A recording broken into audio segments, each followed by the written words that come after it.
Hey guys, Randomizer version 8.27 has been released, so that means another quick guide on these changes. Make sure you watch this guide so you aren't buzzing around the overworld while bottling up your inner rage rods. My name is Sakura and I'll be your update guide.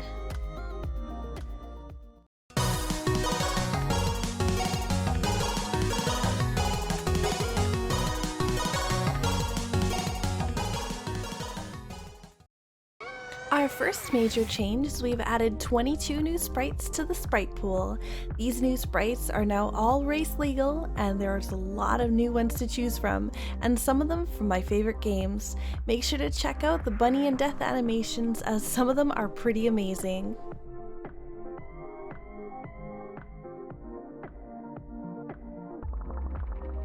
The VT website has had a cosmetic makeover.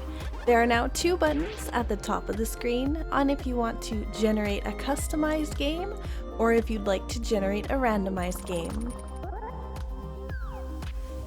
A new mode called KEYSANITY has been released.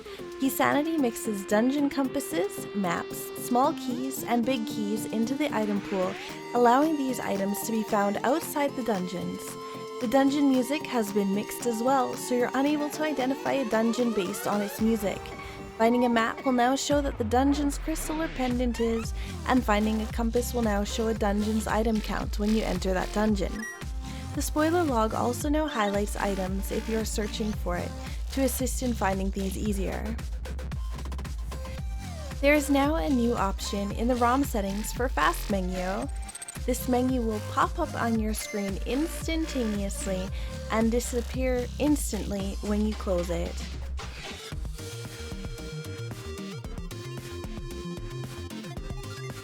Standard mode has been removed from the entrance mode due to bugs and soft locks due to the rain state.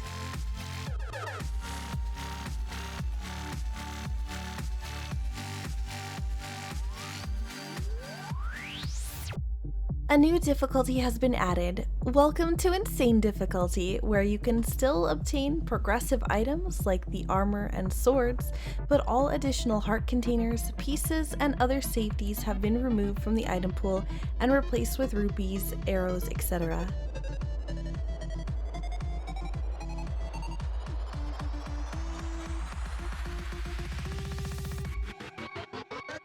The custom mode on the website has been completely overhauled, allowing you to be able to make your very own randomizer seeds as well. Select the Generate Custom Game option on the top of the screen and you'll enter the Customizer mode. The Customizer allows you to select any mode, goal, or logic, including my favorite logic, none. Once you select your game mode, logic, and goals, you can select the Settings tab on the left-hand side to update some custom settings. You can set the compasses, maps, small keys, and big keys to be shuffled outside the dungeons to create a KEYSANITY seed. You can also turn on the settings to display dungeon counts on compass pickups like you would see in KEYSANITY, or turn on the setting that shows crystals and pendants on map pickups. You can have as many of these settings on or off as you wish, but my favorite setting is absolutely more bees. More bees allows a swarm of bees to be shuffled into the prize packs dropped by enemies. This means upon defeating an enemy, there's a chance that they drop bees, so have your bug net ready when playing this mode. Selecting the item pool option on the left-hand side allows you to increase or decrease specific items in the item pool, allowing you to create the perfect troll seeds. There is also an option to hide the Triforce in a chest, taking you right to the end, right to the credits. If you select a specific region, you are also able to choose what items are placed in which chests.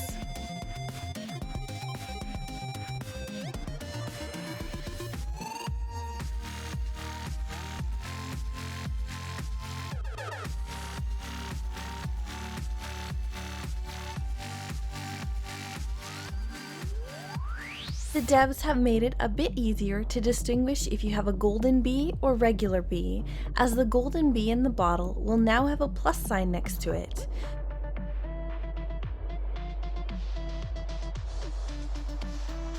For those of you who are colorblind, the devs have also added a letter to signify the bottle contents for each bottle, so you will never use the wrong potion again. The devs have fixed a glitch where the waterfall fairy was returning empty bottles instead of randomly filled bottles.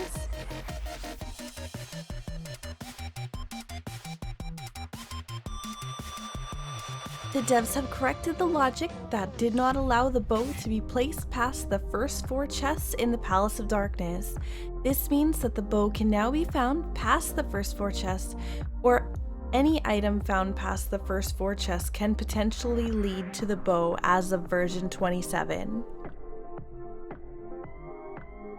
They have also repaired the MOTHULA gold sword damage patch, which was not correctly working in the Randomizer. In version 26, the way keys were changed in the logic allowed some small keys to be placed in locations that could cause soft locks. In this version, MOTHULA can no longer drop a small key in order to prevent a potential soft lock. Due to the KEYSANITY addition, the devs have also added a small key requirement for the logic for Trinix. Various pieces of the logic have been updated in glitch mode to account for double YBAing. The SRAM trace now updates on small key pickups and usage. This will allow potential KEYSANITY specific HUDs to properly track keys. The magic consumption rate for Cape and Berna in Blind's Room, Ice Palace Spike Room, and Turtle Rock Laser Bridge has been set to default instead of the 2 times plus consumption rate it normally is depending upon the difficulty.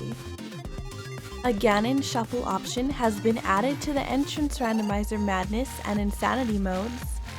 The ending sequence has been updated to allow for longer and better taglines.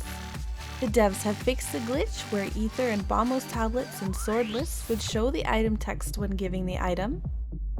They've fixed quarter magic graphics in easy mode to display as quarter magic instead of as half magic when you already have the half magic.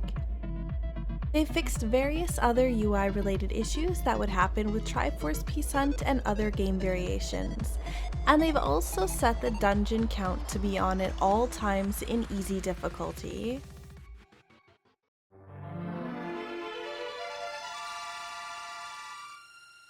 I want to thank everyone so much for watching. Feel free to subscribe if you want to know more on when the new logic updates are coming out.